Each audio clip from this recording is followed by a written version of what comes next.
Semana 25 da nossa série de leituras da Bíblia. Nosso foco hoje é a identidade de Jesus. Nossa fonte de informação são os evangelhos, onde nós temos abundantes textos que revelam quem Jesus é, o que ele realizou pela humanidade. Poderíamos fazer um passeio por estes textos, citando vários versículos, mas eu preferi pegar um texto apenas, que é muito interessante nessa questão.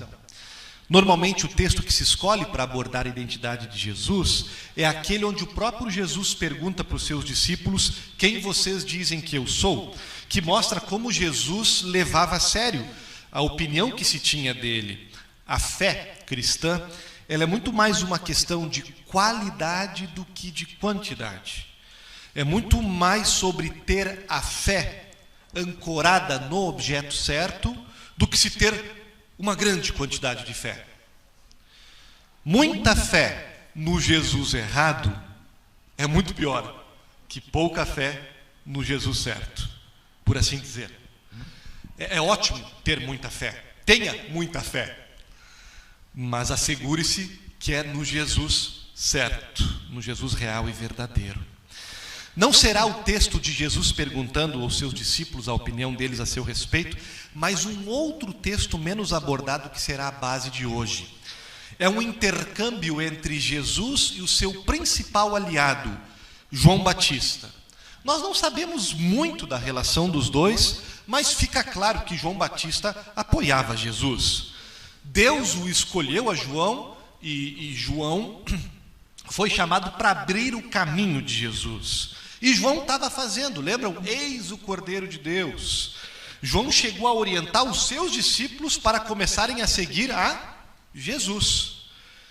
Por isso, gente, quando nós lemos essa passagem aqui, Mateus 11, ficamos com a pulga atrás da orelha. O que está acontecendo aqui?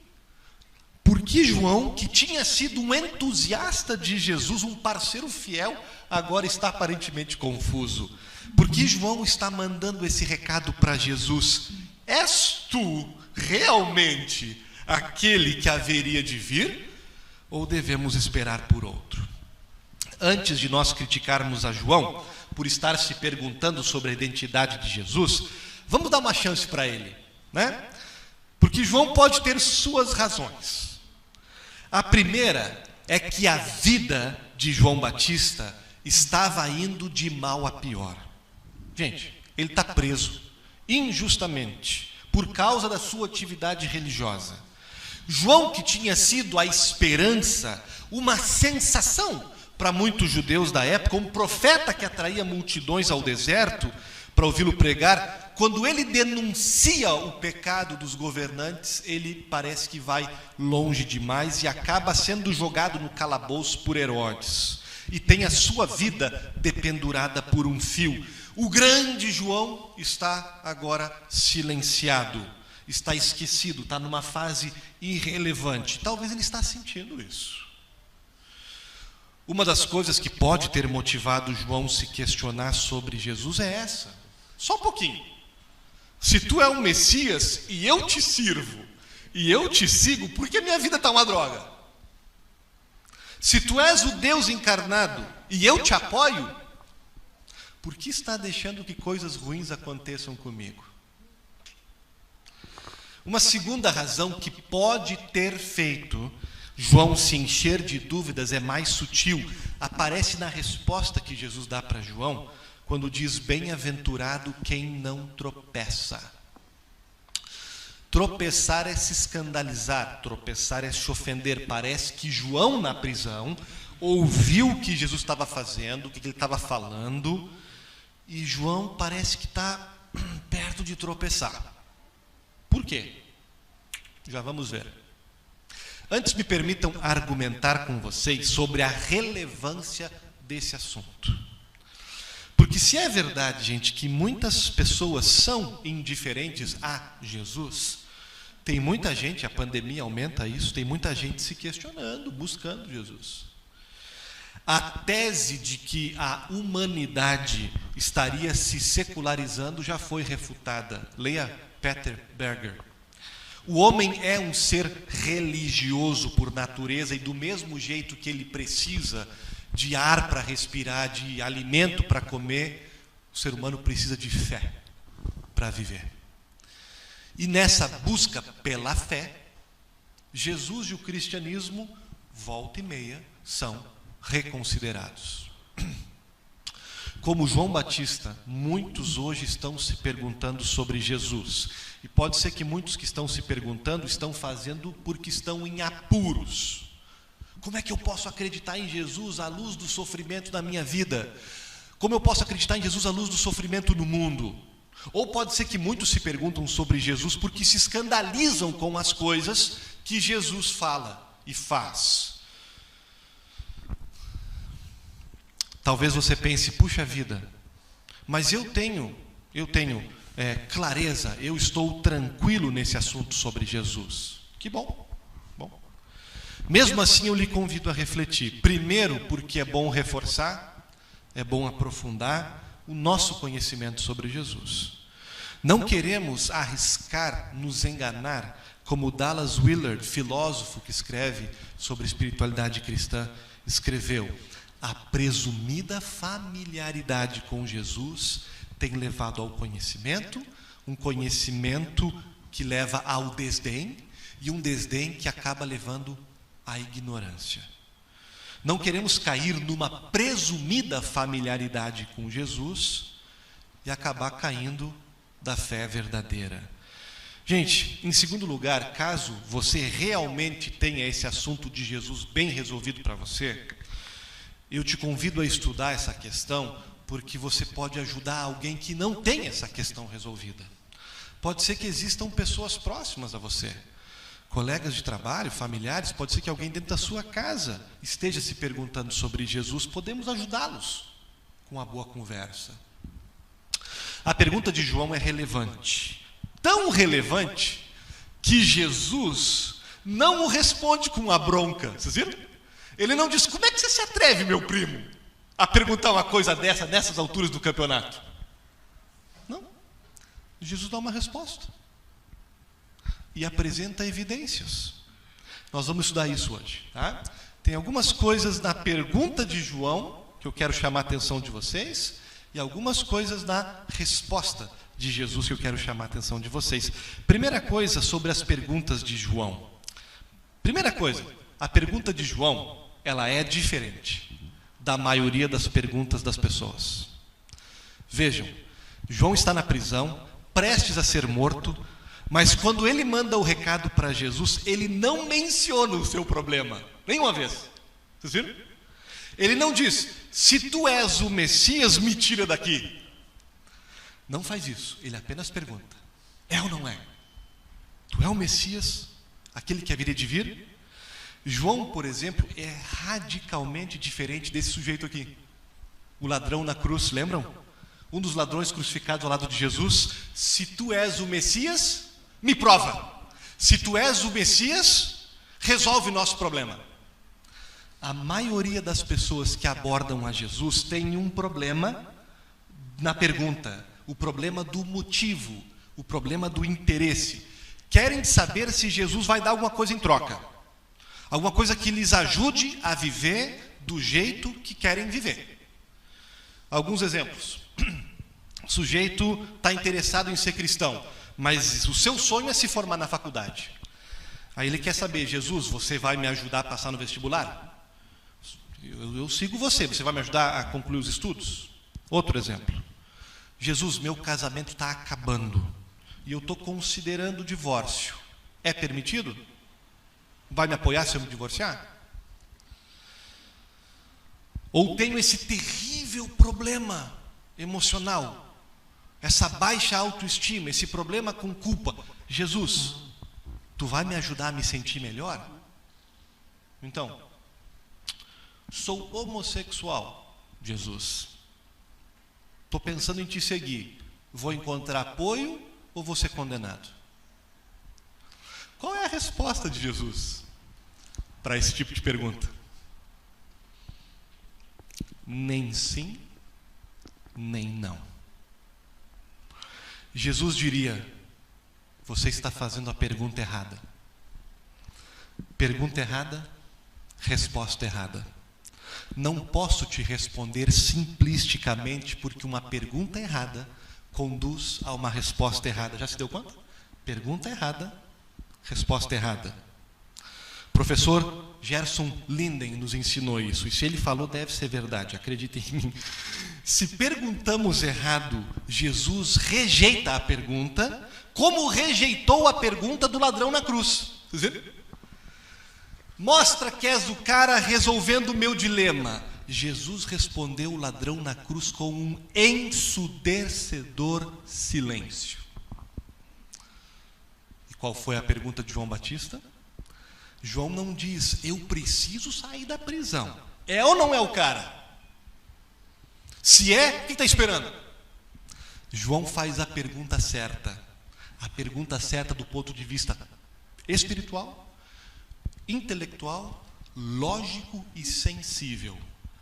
És tu aquele que me foi prometido por Deus? Apenas isso.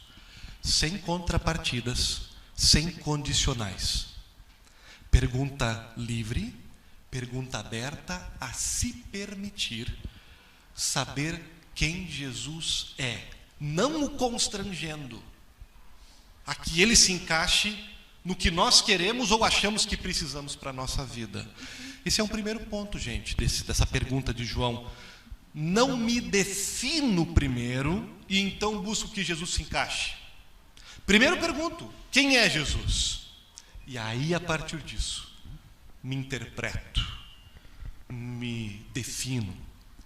Como é que a gente vai ter, gente, a audácia de saber quem nós somos, de fato, e do que nós precisamos, antes mesmo saber se fomos criados por um Deus de amor ou somos produto do acaso? Como saber o que a gente precisa de verdade, antes mesmo de saber se podemos ou não nos comunicarmos com o Senhor do Universo e com o Autor da vida? João Batista parece entender isso. Se eu estou por conta própria aqui, tá? Se eu não tenho nenhuma origem certa e nenhum propósito definido, então tudo que eu preciso fazer, gente, é sair da prisão, sabe? É passar no vestibular, é casar com aquela pessoa, é não pegar coronavírus. Esse é o meu único jeito de ser feliz, eu preciso me agarrar nisso. Mas se Jesus é quem ele disse que era, qualquer coisa que eu lhe peça vai ser ínfimo, vai ser minúsculo perto do que ele tem para mim.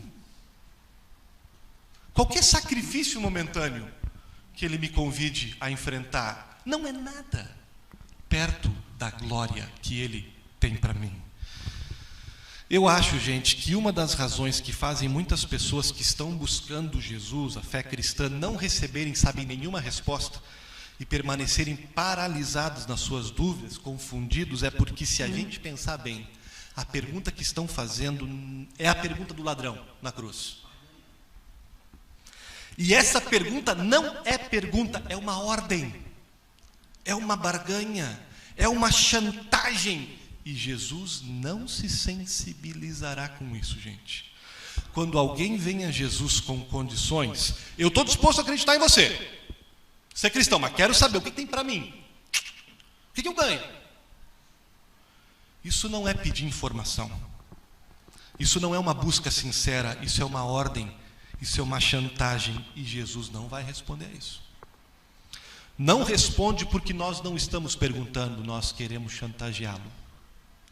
Primeira coisa que aprendemos da pergunta de João, onde tudo começa, gente, a pergunta certa, a atitude certa de perguntar, o Senhor é o Messias? Suficiente. Porque se o Senhor é o Messias, é suficiente para mim, e eu me submeto, e eu me satisfaço, e eu mudo minha perspectiva sobre a prisão, eu mudo minha perspectiva sobre casamento, sobre sexo, sobre faculdade, sobre o que tiver que mudar na minha vida. Se eu sei que o Senhor é aquele que está por trás da minha vida, se foi o Senhor quem me formou as minhas células no ventre da minha mãezinha, se é o Senhor quem está lá no final com a porta aberta me esperando na eternidade, eu me entrego. Sem condições, sem ameaças, sem chantagens. João nos ensina, meus amigos, não tente se interpretar primeiro e aí querer fazer Jesus se encaixar com o que tu está te interpretando. Não vai dar certo, não será possível. Segunda coisa que nós aprendemos da pergunta de João é que João faz uma pergunta existencial. João não diz, és tu o Messias ou posso parar de procurar? Ele diz, és tu o Messias ou devo continuar procurando outro? Enorme diferença. Detalhe maravilhoso. João está sinalizando para a gente. A pergunta que eu faço é absolutamente existencial. João sabe que se Jesus não é Deus na terra, se nós rejeitarmos a Jesus Cristo, não será possível parar de procurar. Não será possível descansar e deixar esse assunto na gaveta, porque vai te perturbar, vai te tirar o sono, vai fazer você ter fome e sede o resto da tua vida. Sabe que se Jesus não é o Salvador, terá que continuar procurando, porque não se encontra sossego real na vida sem uma resposta para esse dilema. Gente, eu tenho uns gostos muito estranhos para música. Eu gosto das baladas dos anos 80, Jonatas. Eu sei, né? Bandas que eu aprendi a gostar com minhas tias. Alguém vai dizer assim, puxa, não pensei que o pastor pudesse ser meloso desse jeito. O roqueiro lá vai ficar decepcionado com o pastor dele. Chicago, Felipe.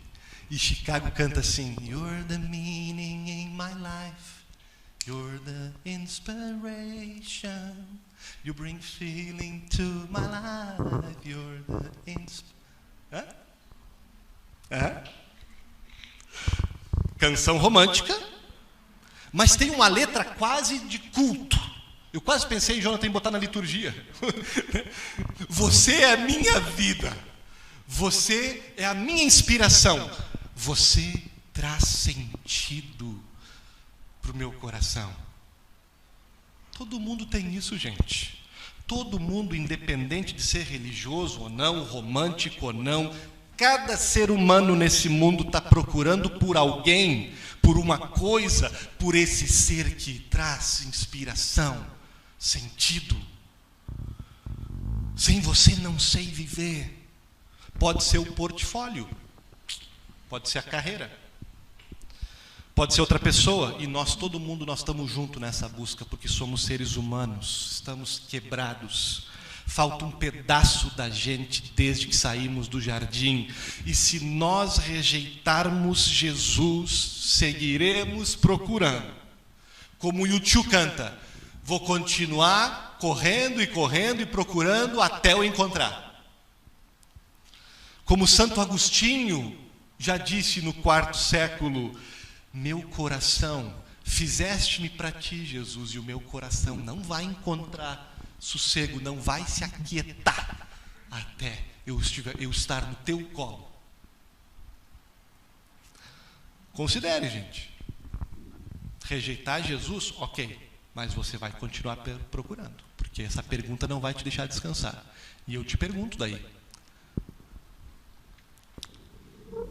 você encontra algo parecido? Alguém que faça as mesmas promessas,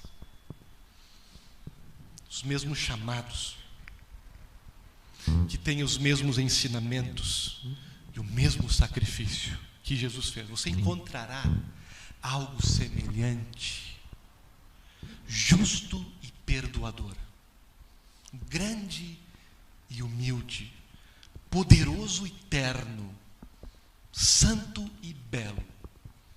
Tem alguma coisa semelhante? Agora vamos aprender um pouco das respostas de Jesus. Algumas coisas que temos na resposta. Jesus diz duas coisas principais. Ele diz, minha identidade, no texto, está ligada com o meu lado ofensivo e com a beleza da minha vida. Ok? Lado ofensivo primeiro, tá? Versículo 6. Bem-aventurado é aquele que não achar em mim motivo de tropeço. Pensa numa bem-aventurança esquisita essa, gente. Abençoados são aqueles que lidam com o meu ensino, que lidam com a minha ação, que são ofensivas, mas não negam elas, não relativizam elas. Abençoados são aqueles que enxergam a minha obra e a minha mensagem original, polêmica até, mas não desistem de mim. Jesus sabia que o seu discurso e as suas ações provocaria pessoas, dividiria pessoas, escandalizaria a muitos. Aconteceu naquela época e seguiu acontecendo. Não negue isso de Jesus. Não deixe de ver o meu diferencial, porque se você não enxergar o meu diferencial, você não está lidando com o Jesus correto. Você tem uma miragem, uma caricatura de Jesus. Enxergue de Jesus que eu sou sim uma pedra. Uma pedra que tem o potencial de derrubar, mas não caia, não tropece. Meu evangelho é escândalo. Bem-aventurados os que não se escandalizam. Ao que parece, João está tropeçando, ou perto de tropeçar, porque na resposta de Jesus está embutida uma crítica. João está meio que se sentindo ofendido, sim. Por quê? O texto não diz. Podemos apenas especular. Talvez João, talvez tenha a ver com as mesmas razões que as pessoas hoje se ofendem com Jesus. E aí você talvez diga, pastor, mas ninguém se ofende com Jesus. Se ofendem com os seguidores de Jesus. E eu digo para vocês, não. É verdade que a maioria das pessoas não se ofende com Jesus, especialmente quando lê ele superficialmente. E é verdade também que a maioria, que a grande pedra de tropeço são os cristãos incoerentes. Porém, ainda assim, Jesus divide e Jesus escandaliza a muitos. O que faz as pessoas se ofenderem? Basicamente duas coisas. A primeira delas, as afirmações de Jesus. João Batista, ele acreditava no Messias. E ele estava esperando que Jesus fosse o Messias, certo? Mas para João, como para qualquer outro judeu daquele século, ninguém esperava que o Messias fosse daquele jeito.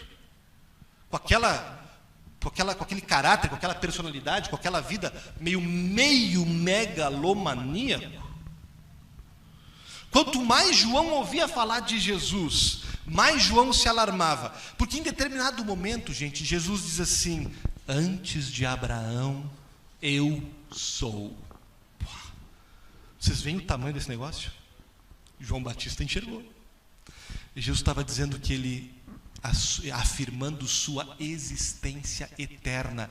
E Jesus estava reivindicando um nome impronunciável na época. O nome de Deus. Eu sou Yahweh. Noutra ocasião, João ouviu Jesus dizendo que ele voltaria para julgar vivos e mortos, céu e terra. Julgar? João se ofendeu com isso. Quem é você para julgar? Jesus aceitava e encorajava que as pessoas o adorassem. Cada página ele faz isso. Tem um dia que João chegou a dizer assim: eu nunca parei de enviar profetas a vocês. O que ele está dizendo para João? Ele está dizendo, eu não sou um profeta. Eu não sou nem mesmo o maior dos profetas. Ele está dizendo, eu sou aquele que chama profetas. Os profetas me obedecem.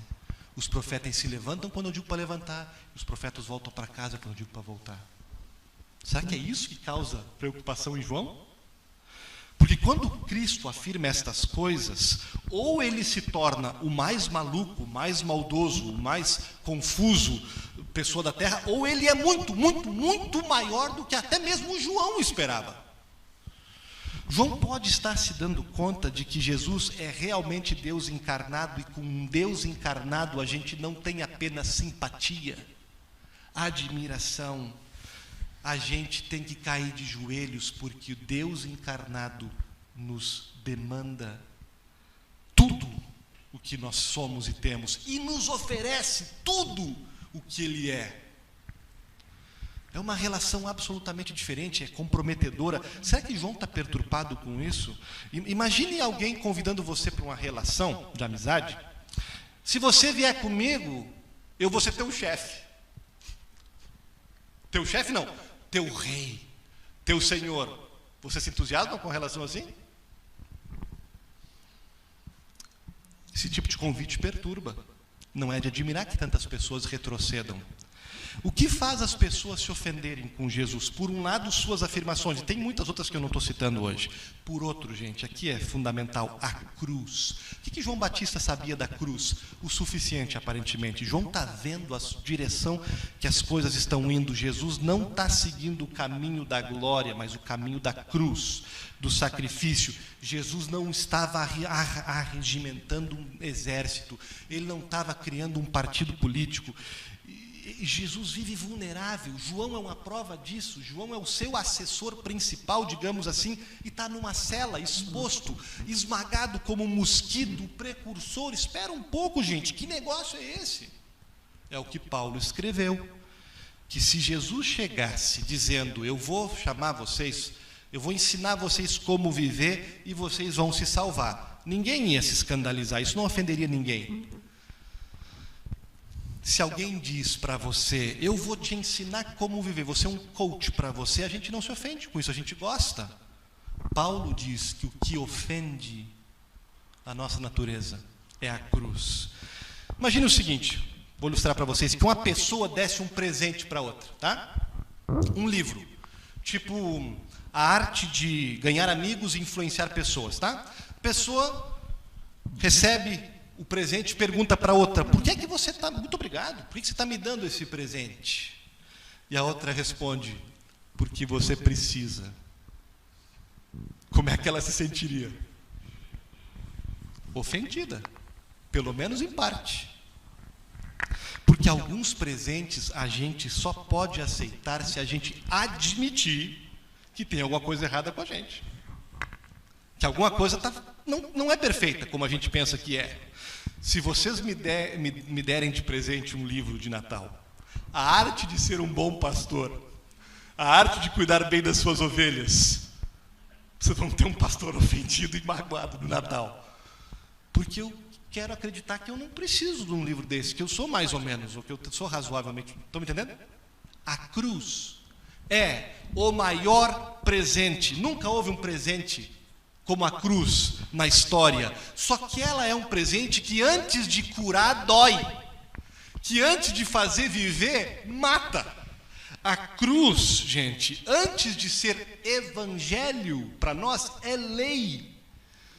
A cruz é um presente que esfrega na nossa cara, na cara da humanidade, a carência, a necessidade, o mal. A cruz de Cristo nos ofende porque acaba com a nossa ilusão de sermos nossos próprios salvadores, porque mostra que nós estávamos tão perdidos que só a morte do Filho de Deus nos salvaria. O que aconteceu com Jesus na cruz era o que nós merecíamos, gente. Isso nos ofende. Não há outro jeito de aceitar o presente da cruz sem se ofender. E se ofender é um bom começo. É um bom começo. Quando a gente lida com essa ofensa e se livra da visão romântica, papo furado de que Jesus não ofende, que ele é apenas um mestre do amor, que faz algumas ponderações aqui e ali, umas sugestões, tipo assim, eu não te condeno, vai, segue pecando, fazendo o que você quiser fazer, não importa o que você faça, o importante é ser feliz. Jesus não é isso, gente. Jesus não é assim. As afirmações de Cristo e a cruz de Cristo são ofensivas, porque nos revelam que nós somos salvos por graça, pura graça, do início ao fim, graça. E isso é difícil um pouco para a maioria de nós aqui nesta igreja, porque a gente aqui nesta igreja, a maioria de nós não faz parte daquele grupo, digamos assim, primeiro que foi atraído por Jesus. Nós aqui na igreja, a maioria de nós somos bem educados, somos bem relacionados, somos bons profissionais, estamos praticamente no controle total da nossa vida. A tentação para a gente aqui nesta igreja é querer uma religião que valorize nossos dons, nosso sangue azul, sabe? A tentação de querer uma religião que valoriza os nossos pontos fortes, que nos provoca, que nos tenta em nossas capacidades, que dá tapinha nas nossas costas. Muito bem, você é o cara, sabe? Você tem crédito com Deus. Nós nos identificamos com o Neo de Matrix. O Morfeu pergunta para ele, Nel, você acredita em destino? E ele responde: não gosto de pensar que não tenho o controle da minha vida. Nós aqui não gostamos de pensar que a gente não tem o controle. A tentação para nós é essa, e eu como pastor preciso lembrar isso para vocês. De vez em quando, tudo é graça. Não tínhamos controle nenhum. Deus nos salvou na nossa miséria. Não havia nada na gente. É tudo presente. Os pobres, os fracos, os sofredores, os arrebentados, eles têm essa percepção mais clara, e por isso foram primeiro para os braços de Jesus. Quando Jesus diz: vem a mim todos os que estão cansados, sobrecarregados, eles vão. A gente às vezes não vai, porque a gente acha que a gente está bem, mas quando Jesus convidava para ir para ele, aqueles que estavam cansados mesmo, eles iam. Os pobres das vilas, oprimidos pelo sistema, os pobres de espírito, oprimidos pelo legalismo, a gente pode aprender com eles, sabe? E lembrar deles sempre de novo, é tudo graça. Tem duas coisas que nós aprendemos sobre a resposta de Jesus. A primeira é que a identidade do Messias está ligada a um lado que ofende. A segunda é que a identidade dele está ligada à beleza da sua vida e da sua obra. Jesus diz para os mensageiros de João: voltem e relatem para o meu primo o que vocês estão vendo e ouvindo. Os cegos recebem visão, os paralíticos estão andando, os mortos são ressuscitados, o evangelho está sendo pregado para os pobres, para os sofredores. João, meus ensinamentos são exclusivos, sim, são polêmicos, minha cruz tem esse lado de escândalo, sim, mas João, olha para a minha vida, cara, olha para o que eu estou fazendo, veja a simetria, veja a coerência. Você já viu algum megalomaníaco, algum profeta confuso fazer o que eu faço, João? Amar do jeito que eu amo. Os desesperados correm para vir falar comigo, João, para me ouvir, para me abraçar. Os pecadores pedem guarida na minha misericórdia, João. Ouça, se eu fosse um profeta falso, você acha que eu amaria o que eu amo? Eu transformaria as pessoas do jeito que eu transforme? João, examine as evidências. Eu não sou uma fraude, querendo me fazer passar por Deus na terra. Olha o que eu faço. Quem faria isso se não fosse Deus encarnado? E o que Jesus falou para o João, ele fala para a gente: a minha identidade se revela para vocês. É só vocês examinarem a minha vida, o que eu fiz, o que eu disse, como eu vivi, como eu amei. Venha e veja, prove e sinta como é bom o que eu tenho para você. Minha conclusão, meus amigos: se você que está me ouvindo agora não está muito certo aqui na igreja ou em casa, não está muito certo se crê em Cristo, se é ou não é cristão, tá? Não especule, faça o que João fez, pergunte, vá a Jesus e pergunta por ele, leia o evangelho, estude a Bíblia com a gente, invista tempo procurando por Jesus, mas lembre do ladrão na cruz, não vá com chantagem, né? Não vá com condições. Talvez, se você fizer isso, você venha a Jesus pedindo resposta e ele te devolva uma pergunta. Talvez você venha a ele querendo uma vida fácil e ele te chame a pegar uma cruz. Talvez você espere conforto e segurança e ele te chame ao risco e à vulnerabilidade. Talvez você espere que ele se encarregue das necessidades do mundo e ele diga: alimente você a multidão. Você é meu discípulo. Talvez você queira se agarrar no versículo e peça a Deus com fé, peça que tudo o que você pedir Ele vai te dar, e Ele te responda com outro versículo: faça-se a tua vontade, assim na terra como no céu. Talvez você queira Jesus do seu lado, lutando contra os seus inimigos, apoiando as suas lutas, e Ele diga: ame o seu inimigo.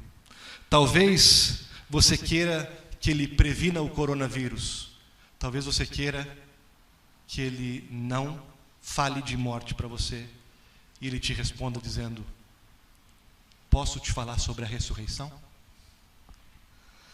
Talvez você queira que Ele cure as suas relações, suas amizades quebradas e Ele diga 70 vezes 7.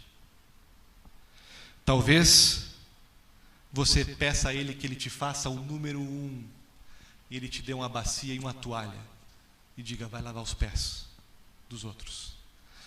Talvez você queira que Ele te faça próspero e Ele vai te perguntar: eu estou te fazendo. Os teus tesouros estão aqui comigo no reino dos céus. Talvez você peça que Ele se mostre de formas espetaculares e Ele te convide a encontrá-lo numa reunião como essa, simples, nas águas do batismo, no pão e no vinho, numa comidinha simples, no próximo, no sofredor. Talvez você espere que Ele traga mágica para a tua vida e Ele te chame ao trabalho duro e diário de arrepender-se de novo e caminhar. Mas venha Ele está te esperando. Traga tuas perguntas. Ou, meus amigos cristãos, que estão aqui ou em algum lugar do mundo, vocês que já conhecem Jesus, essa mensagem, a resposta à pergunta de João, não é novidade para vocês, é uma reafirmação. Ótimo! Precisamos de reafirmação também na nossa caminhada com Cristo, sedimentar aquilo que a gente já sabe, Guilherme. Até porque muitas vezes a gente se afasta disso. E porque muitas vezes, quando nos afastamos, nos chocamos que Jesus não nos obedece mais, que nós não o domamos, porque Ele nos chama a um comprometimento total. Fiquem firmes na fé que vocês receberam do pai, do avô, da igreja, daquele pastor, daquela missionária. Fiquem firmes nessa dependência da graça de Deus. Firmes, obedientes ao nosso Mestre Jesus. João Batista não era cético, ele era crente, estava lutando com as suas dúvidas. Lutemos com as nossas também. Lutemos lendo os evangelhos, nos apoiando, vendo Jesus em ação, não chantageando Ele, se maravilhando com o que Ele está fazendo, não tropeçando na sua ofensa. Façamos como Martinho Lutero nos disse, concluo com isso: aprenda a conhecer a Cristo de novo, e Ele crucificado. Aprenda a cantar a Ele dizendo: Senhor Jesus, Tu és a minha justiça e eu sou o teu pecado. Levaste sobre ti o que era meu e deste para mim o que era teu. Tu te tornasses o que eu era, para que eu me tornasse o que você me fez ser. Amém.